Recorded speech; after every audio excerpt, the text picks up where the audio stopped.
Question 1. Nous voici devant un graphique de la vitesse en fonction du temps. La vitesse en mètres par seconde, le temps en secondes. Et nous devons nous exprimer quant aux propositions qui nous sont proposées. Alors, la première.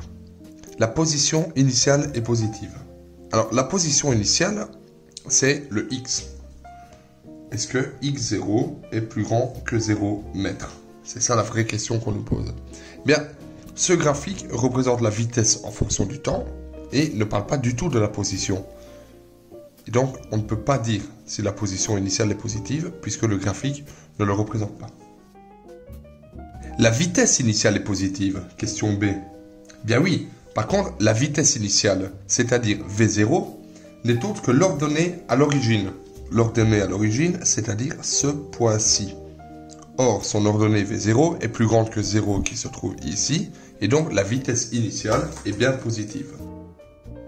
V0 est l'ordonnée à l'origine de la droite, celle-ci est plus grande que 0 mètres par seconde, ainsi V0 est plus grand que 0 mètres par seconde. Très bien. Le mobile va vers la droite en t égale 0. Ici, en t égale 0, on sait que notre vitesse est positive.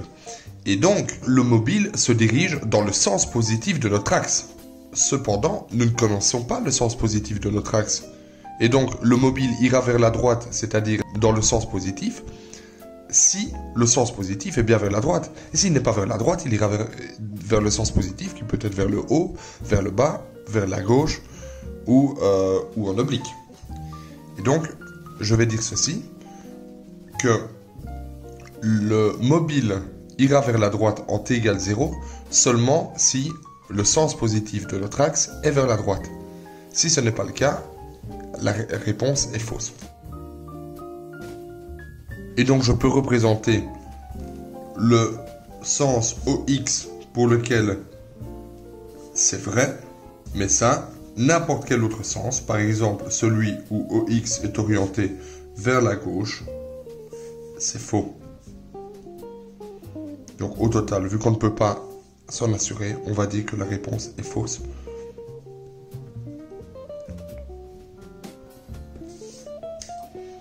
D. Le mobile a changé de direction au cours du mouvement. D.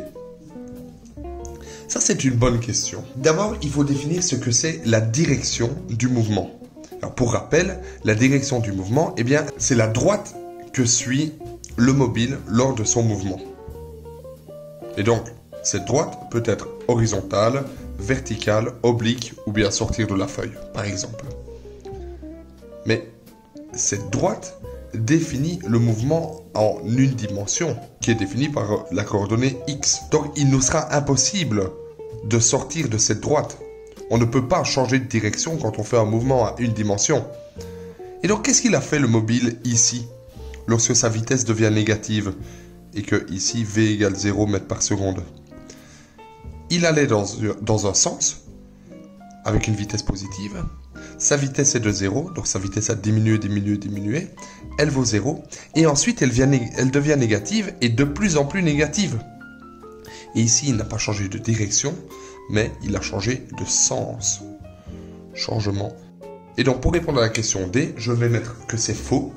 Il est impossible de changer de direction dans un mouvement à une dimension, car la direction définit la droite d'action du mouvement.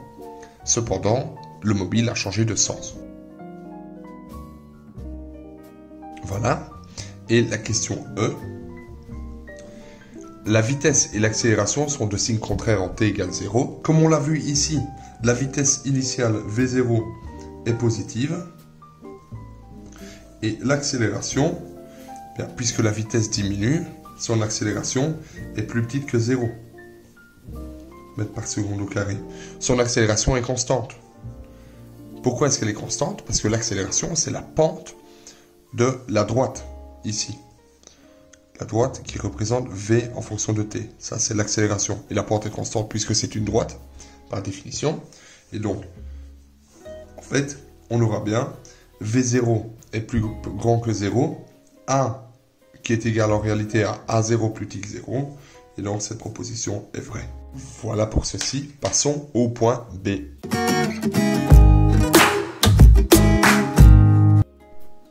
Question 1b. Et donc nous nous retrouvons ici maintenant devant un graphique qui non plus représente la vitesse en fonction du temps, mais la position en fonction du temps. C'est une belle parabole, ce qui veut dire que nous sommes en face d'un mouvement rectiligne uniformément accéléré. Alors qu'est-ce qu'on peut dire sur ce mouvement rectiligne uniformément accéléré? C'est que la parabole est une parabole concave, ce qui veut dire que l'accélération est plus petite que 0 mètres par seconde au carré. On peut dire d'autre que la position initiale se trouve ici sur la parabole. Voilà, c'est notre ordonnée à l'origine. Et finalement, nous pouvons également dire que la vitesse initiale, qui par définition de la vitesse dans ce genre de graphique est la pente de la tangente à la parabole à l'origine. Donc je vais tracer ma tangente à cette parabole à l'origine. Elle va se trouver ici. Voilà ma tangente. Sa pente, m, est égale à 0 mètres par seconde. Et ça, c'est la vitesse initiale, v0. Voilà. Avec ceci, nous pouvons commencer l'exercice. Première question. La position initiale est positive? Eh bien oui, notre position initiale est positive puisque nous nous trouvons dans un cas où x0, qui est l'ordonnée à l'origine comme je viens de dire, est plus grand que 0. Je mets vrai, car l'ordonnée à l'origine x0 est plus grand que 0. Ok, ensuite, la vitesse initiale est nulle. Eh bien comme je l'ai dit, la vitesse initiale, c'est la pente de la tangente à la parabole au point initial, c'est-à-dire ici. Bien, évidemment, cette pente, effectivement, est égale à 0 puisque la tangente est horizontale et donc V0 égale 0. Donc j'écris la tangente à la courbe à l'instant initial est une droite horizontale et donc sa pente vaut 0, V0 égale 0. Et voilà, pour ceci. La vitesse est constante au cours du temps. Alors, qu'est-ce que c'est la vitesse? Dans ce genre de courbe, quand on représente x en fonction de t, la vitesse en chaque point considéré, est toujours la pente de la tangente à ce point-là. Donc par exemple, si je prends ce point-ci, je veux représenter sa vitesse. Sa vitesse, c'est la pente de cette droite-ci. Et cette pente est une pente négative, v. Et alors, je prends un autre point. Ce point-ci, par exemple, je trace à nouveau une tangente et j'ai une autre vitesse qui est la vitesse v ici, qui est également la pente ici. Et on se rend compte qu'à mesure que le temps passe, ces tangentes sont de plus en plus raides, leur pente est de plus en plus grande et donc cette vitesse va en réalité devenir de plus en plus faible en partant de 0. Donc elle va devenir de plus en plus négative. Donc cette vitesse au cours du mouvement varie. J'écris faux, la vitesse n'est pas constante car les pentes des tangentes des points sont de plus en plus négatives à mesure que le temps passe. Et finalement, la vitesse augmente en valeur absolue au cours du temps. Eh bien oui, puisque la vitesse initiale est de 0 mètres par seconde et que à mesure que le temps passe, la vitesse devient de plus en plus négative, celle-ci va augmenter en valeur absolue au cours du temps. Il est donc vraiment très intéressant de voir la quantité d'informations que l'on peut déterminer à partir d'un graphique aussi simple que ça. Pour un exercice subsidiaire, ce qu'il aurait pu être possible de demander, c'est déterminer pour ces deux cas-ci, pour ce cas-ci, la vitesse en fonction du temps, nous allons la représenter, et pour le cas précédent, la position en fonction du temps, et nous allons également la représenter. Alors, vitesse en fonction du temps ici, c'est relativement simple, puisqu'on a d'abord une vitesse qui est égale à 0, et qui devient de plus en plus négative. Donc, on trace nos axes. Notre vitesse initiale est de 0, V0 est ici, et à mesure que le temps passe, cette vitesse devient de plus en plus négative, et la voici. Ça, c'est pour le second graphique, pardon. Et on revient au premier graphique. Hop, voilà. Et on peut nous demander la position en fonction du temps. Je trace à nouveau mes axes. Ici, la position initiale n'est pas donnée. Donc, je vais la deviner de manière absolument arbitraire. Mettons que cette position initiale se trouve ici. Ça, c'est x0. Notre vitesse initiale est positive. Et donc, je vais représenter la tangente positive ici. Là, ça c'est la tangente au point t égale t0. Et là, la pente vaudra v0. V0 là. OK. Et ce que je sais, c'est qu'après le temps ici, eh bien, notre vitesse, va changer de sens. Hop. Ici, notre vitesse va changer de sens, ce qui veut dire que la position va évoluer différemment. On va atteindre en réalité un maximum. Donc, je vais représenter cette courbe. Je commence par épouser ma vitesse initiale. Je m'en écarte, je m'en écarte, je m'en écarte. Toujours en augmentant la position, mais en diminuant la vitesse. C'est exactement ce qui se passe ici. Ma tangente devient de plus en plus horizontale. Ici, je suis à un maximum où la tangente est horizontale. Ça, c'est mon point maximum qui correspond au point où V est égal à 0. Il se correspond à l'autre. Hop, celui-ci correspond à celui-là. V est égal à 0 mètres par seconde puisque la tangente en ce point-là est une horizontale. Et je continue mon mouvement, mais en diminuant la position puisque la vitesse est négative pour finir comme ceci. Voilà, ça c'est ma parabole. Alors, je ne l'ai pas très bien dessiné parce que je suis pas très doué pour ça. Mais en réalité, cette parabole devrait être évidemment symétrique par rapport à son maximum. Donc, normalement, cette partie-là est symétrique à celle-là. Elle devrait être un peu plus à droite. Bon, vous me pardonnerez pour ça, mais l'essentiel y est. Alors, exercice 2 de cette série.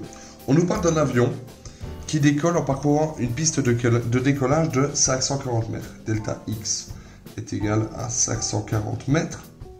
Voilà, et pour parcourir cette piste, il prend delta t est égal à 12,3 secondes. On suppose qu'il est uniformément accéléré, donc l'accélération uniforme A est égale à une constante. Calcule l'accélération de l'avion pendant le décollage.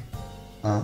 Eh bien, pour cette accélération, on sait que delta x, c'est notre formule, est égal à 1,5 fois A fois delta t au carré plus V0 fois delta t. Cette formule, il faut la connaître. Or, ici, notre V0, vu qu'il est accéléré à partir d'une vitesse nulle, est égal à 0 mètres par seconde. Donc ce terme-là tombe. Je réécris mon équation. Égale 1,5 fois 1 fois delta t au carré. Je peux ainsi me dire que A est égal à delta x fois 2 sur delta t carré est égal à 540 fois 2 sur 12,3 au carré. Et ça me donne une accélération de 7,13 mètres par seconde au carré. Alors, très souvent, en aéronautique et surtout en termes de décollage d'avion, nous allons également exprimer cette accélération en termes de G. Alors, qu'est-ce que c'est un G? Bien, le G, c'est l'accélération que ressent un pilote exprimée en termes de nombre d'accélération de la gravité. Donc, si par exemple le pilote ressent 1 G, ça veut dire que l'accélération que génère son avion pour décoller est de 9,81 mètres par seconde au carré. Donc pour changer ce 7,13 en termes de G, on fait fois 1 sur 9,81 et ça nous donne 0,73 G. A est égal à 0,73 G ou bien 7,13 mètres par seconde au carré. C'est absolument équivalent. Ensuite, calcule la vitesse de l'avion lorsqu'il quitte le sol. B, la vitesse, par définition de l'accélération, V de t, est égale à V0 plus A fois delta t. Nous connaissons A qui vaut 7,13 mètres par seconde au carré. Nous connaissons delta t 12,3. Le V0 vaut toujours 0. Et donc ça, c'est bien égal à 7,13 fois 12,3, ce qui est égal à 87,8 mètres par seconde, égale 316 km/h. Finalement, C trace le graphique de l'allure, de la vitesse et de la position en fonction du temps. Nous allons commencer par le graphique de la vitesse en fonction du temps, puisque c'est toujours le plus simple, c'est une droite. V en fonction de t, voici. La vitesse initiale, V0 vaut 0. V0 égale 0 mètres par seconde. T en seconde. Okay. Et l'accélération est constante de manière à ce que la vitesse soit de plus en plus importante, comme ceci. Et cette accélération, c'est la pente de la droite. Et c'est A égale 9,81 fois 0,73 égale 7,13 mètres par seconde au carré. Voilà pour notre vitesse en fonction du temps. Maintenant, notre position. X en mètres en fonction de t en secondes. On sait toujours que la tangente à notre parabole, qui sera une parabole convexe, A plus grand que 0, mètres par seconde au carré, du coup, parabole convexe, eh bien, la tangente à cette parabole en t égale t0 sera une droite horizontale, puisque notre vitesse initiale est de 0. Donc, V0 égale 0 mètres par seconde. Et ensuite, qu'est-ce qu'elle va faire cette parabole? Eh bien, elle est convexe et elle va augmenter avec une concavité de 0,73 G. Et donc, j'épouse cette tangente au début et je m'en éloigne de plus en plus de manière parabolique. Voilà. Ça, c'est notre parabole qui représente x en fonction de t. Et ça, c'est v en fonction de t. Et voici pour cet exercice 2. Exercice 3. Une voiture veut entrer sur l'autoroute alors qu'elle a une vitesse de 54 km/h. Donc V0 est égal à 54 km/h, ce qui vaut 15 mètres par seconde en divisant par 3,6. Son conducteur accélère donc sur la borne de lancement pour s'insérer dans le trafic. La première borne de l'autoroute a une vitesse moyenne de 108 km/h. Donc V de t, c'est-à-dire à la fin du mouvement qu'on étudie, le mouvement d'accélération de cette voiture, est égal à 108 km/h égale 30 mètres par seconde. A. Pendant quelle durée le conducteur doit-il rester sur la borne de lancement si son accélération est de 2 mètres par seconde au carré? A est égal à 2 mètres par seconde au carré. Alors, question A. Pendant quelle durée? Vu que l'accélération est de 2 mètres par seconde au carré, on va utiliser la formule qui permet de déterminer la vitesse en fonction du temps dans un MRUA, c'est-à-dire V de t est égal à V0 plus A fois delta t. Sachant que ceci, en fait, c'est la définition de l'accélération, puisqu'on dit que A est égal à V moins V0 divisé par delta t. Ok.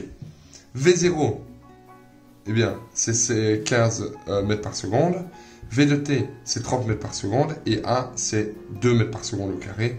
Et donc, on trouvera delta t.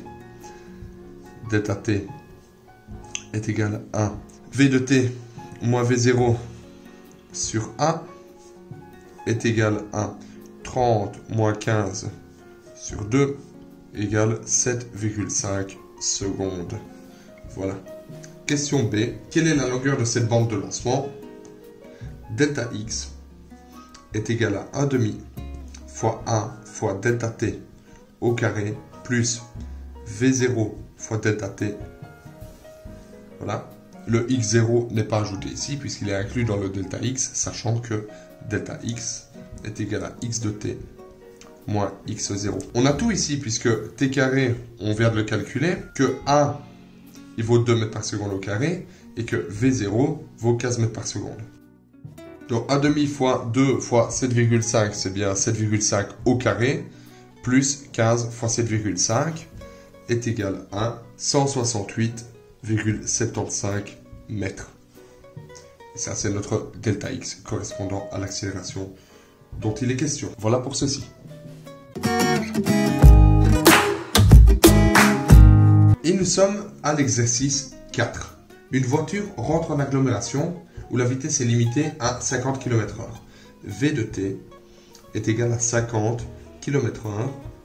V0 est égal à 80 km/h égale 22,2 mètres par seconde. La vitesse initiale est de 13,8 mètres par seconde. Lorsqu'il voit le panneau, après un temps de réaction de 1 seconde, delta TR est égal à 1 seconde, le conducteur communique une décélération de 3,1 mètres par seconde au carré à la voiture jusqu'à atteindre 50 km/h. A est égal à moins 3,1 mètres par seconde au carré.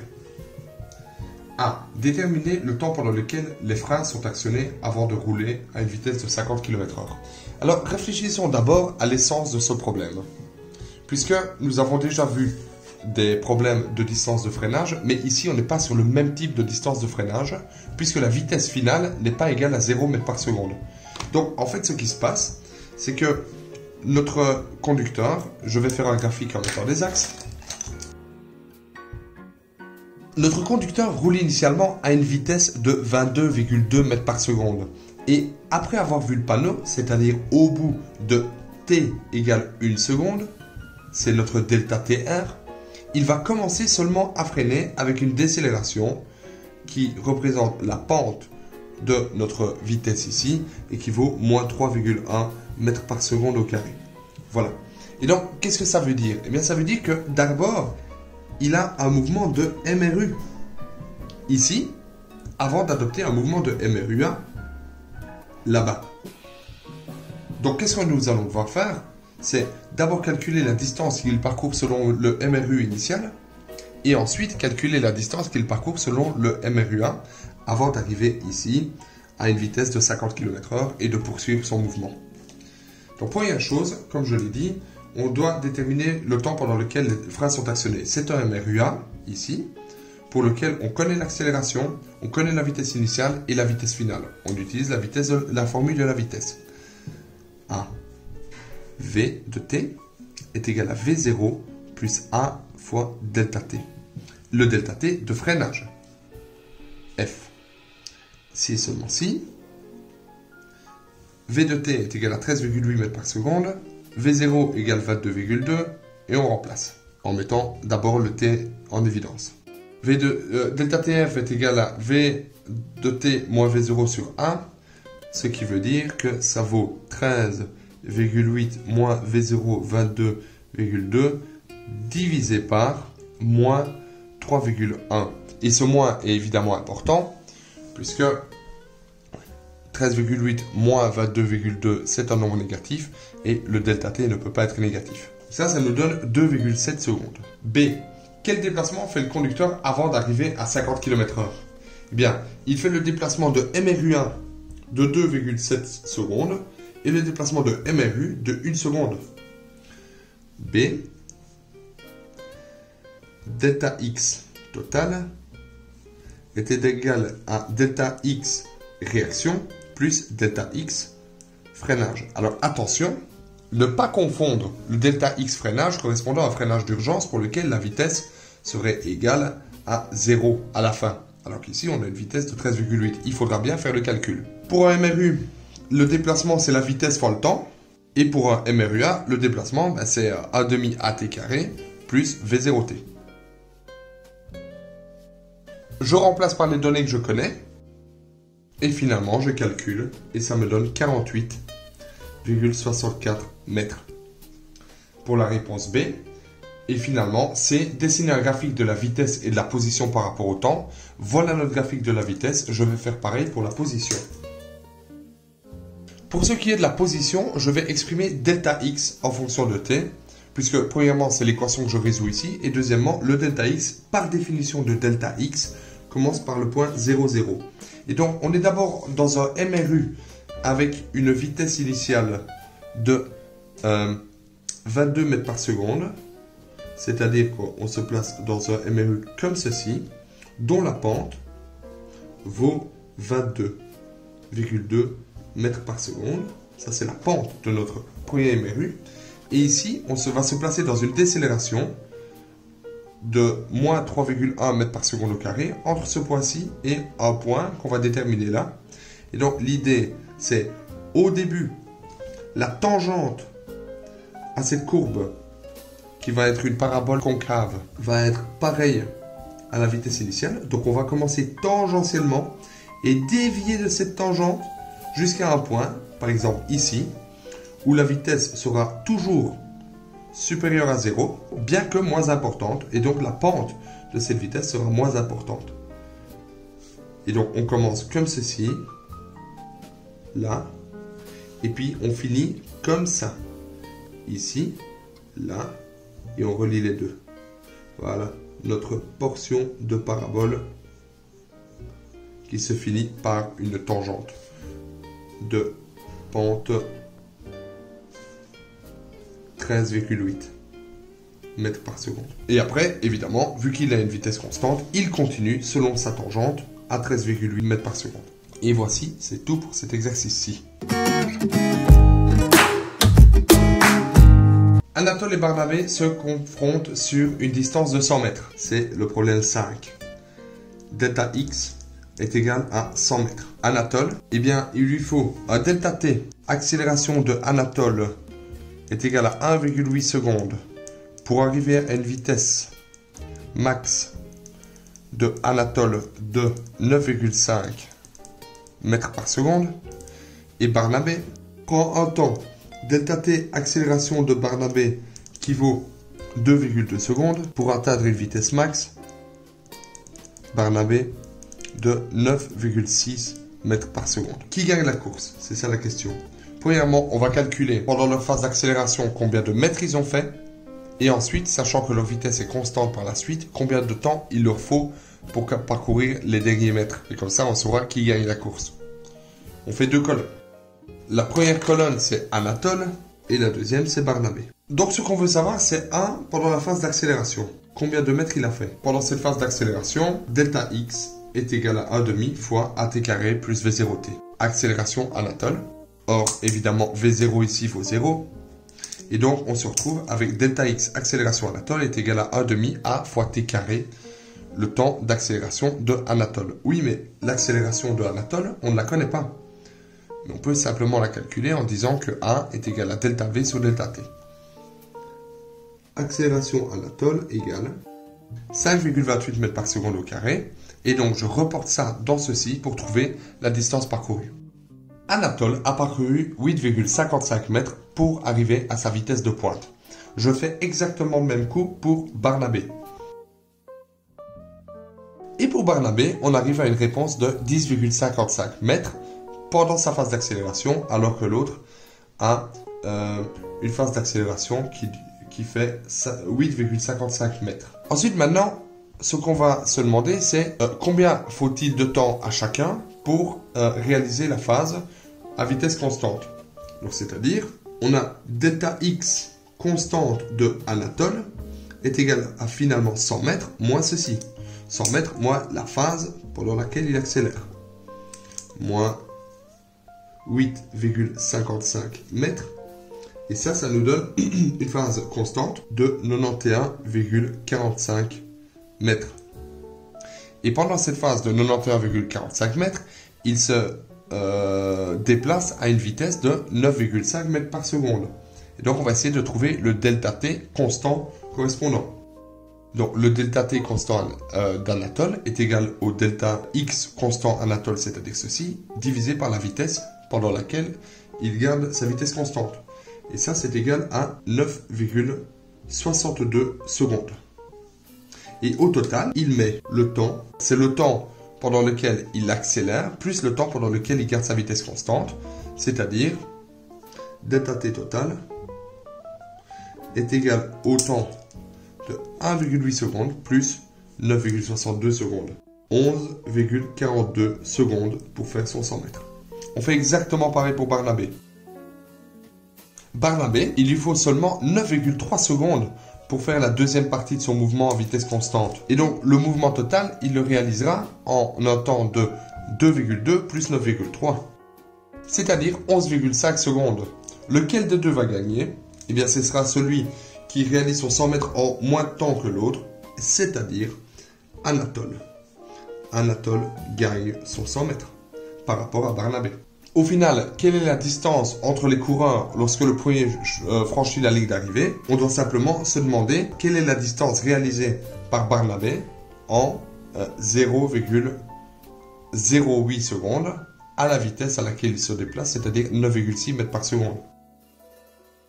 0,768 mètres, c'est-à-dire 76,8 cm. Finalement, Anatole arrive 76 cm avant Barnabé à la fin de son 100 mètres. Et alors, quel est le conseil qu'on pourrait donner à Barnabé pour aller plus vite?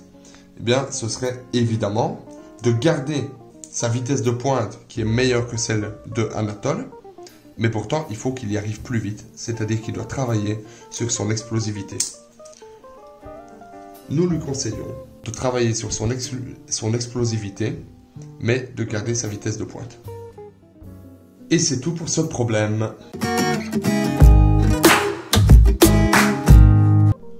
Pour le problème 6, un conducteur de train roule à 108 km/h. V1, 0, donc c'est la vitesse du premier train à l'instant 0, est égale à 108 km/h, c'est-à-dire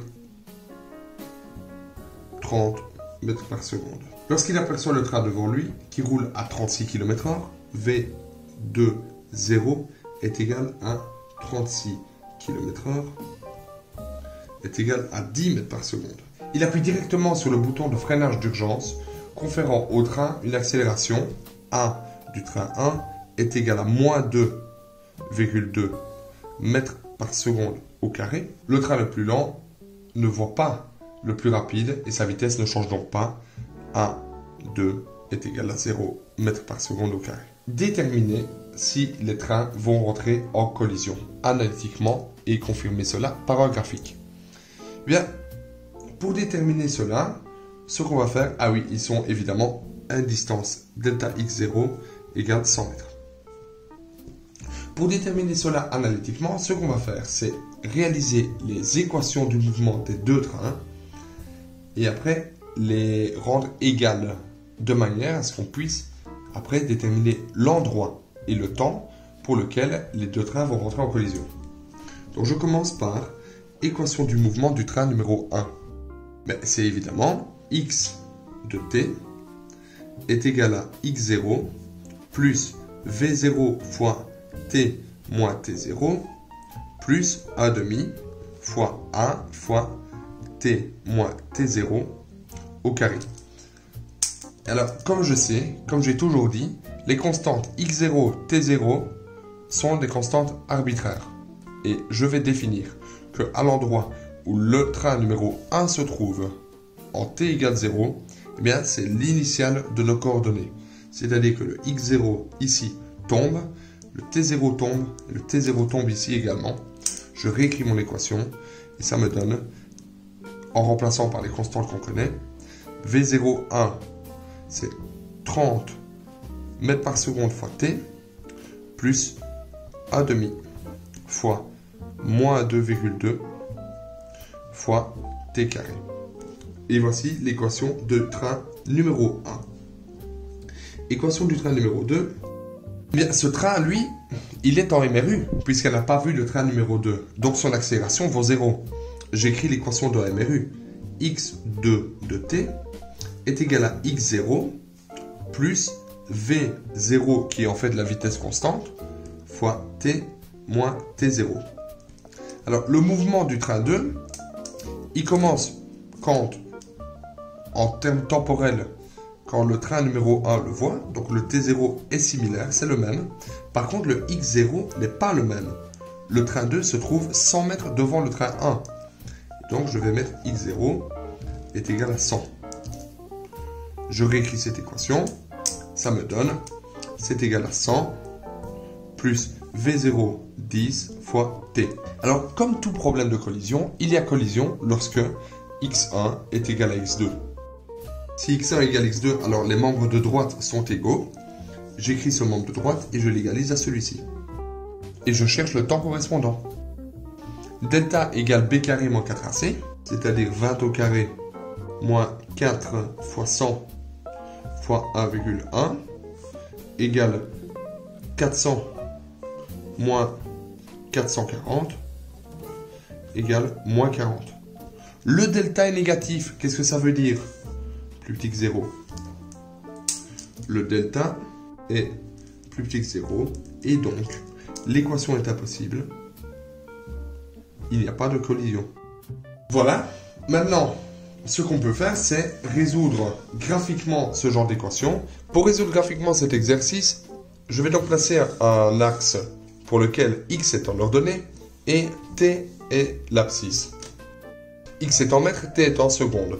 J'ai donc deux trains qui se déplacent. Le premier se déplace en MRU, ce qui veut dire que sa position en fonction du temps sera représentée par une droite, pour laquelle l'ordonnée à l'origine, c'est-à-dire la position initiale, sera de 100 mètres. Donc j'ai mon ordonnée à l'origine ici, qui est x0, c'est le deuxième train, est égal à 100 mètres. Voilà, ici. Et il a une vitesse de 10 mètres par seconde, qui est représentée par la pente de sa droite. Voici l'équation de son MRU qui est représentée sur un graphique, avec donc la vitesse de 10 mètres par seconde. Le train numéro 1, quant à lui, il commence avec une vitesse initiale bien plus élevée que celle du deuxième train.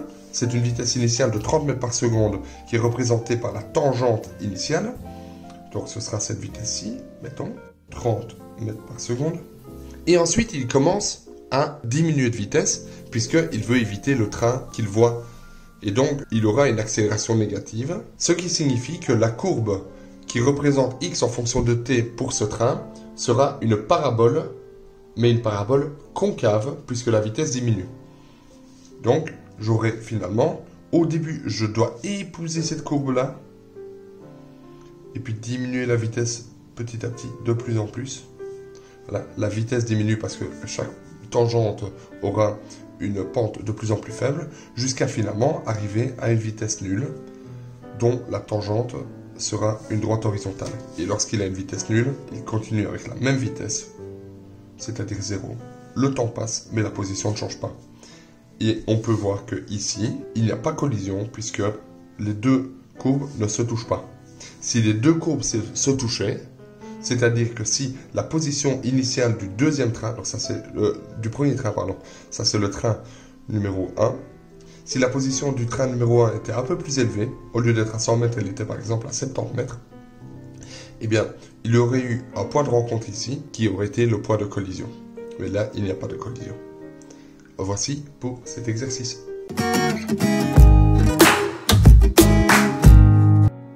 Et finalement, exercice 7. Zakaria et Ali se situent sur un pont de 80 mètres de haut. Ali prétend qu'une pierre peut être lancée et qu'elle ne touche le fond de la vallée que 6 secondes plus tard. Zakaria lui répond que c'est impossible et demande à Ali de le prouver. Comment Ali peut-il prouver à Zakaria qu'il a raison? Détermine le graphique de Y en fonction de t dans ce cas.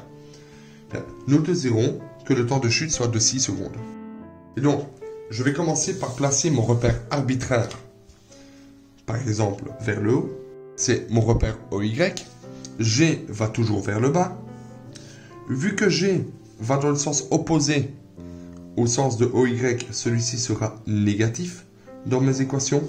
Donc je vais écrire mon équation du mouvement d'un objet lancé, c'est Y de t est égal à 1/2 fois, attention, G est négatif, donc je mets moins valeur absolue de G, 1/2 fois moins valeur absolue de G, fois t carré, plus V0 fois t, plus, alors mon Y0, ce sera 80 mètres, et le Y final sera égal à 0 mètres. Donc, Y de t, ceci, c'est 0 mètres. G, c'est 9,81. Et t, on le connaît, c'est 6 secondes. T, 6 secondes. V0, finalement, ce sera notre inconnu. Et Y0, 80 mètres. Je remplace tout dans mon équation. 0 est égal à moins 1/2 fois 9,81 fois 6 au carré, plus V0 fois 6, plus 80. C'est seulement si V0 est égal à 16,09 mètres par seconde. Ce qui veut dire que pour pouvoir avoir une chute qui dure 6 secondes à partir d'un pont à 80 mètres de haut, il faut lancer vers le haut notre pierre à 16,09 mètres par seconde. Et ceci est positif puisqu'il faut le lancer vers le haut. Je réalise un graphique de Y en fonction de T. Y en fonction de T. Lorsque T est égal à 0, on se trouve à une position de 80 mètres. C'est mon ordonnée à l'origine. On commence avec une vitesse de 16,09 vers le haut. Ça, c'est ma vitesse initiale. Et on a une concavité négative. Et donc, ce sera comme ceci. Avec ici 6 secondes. Et voici pour le problème 7.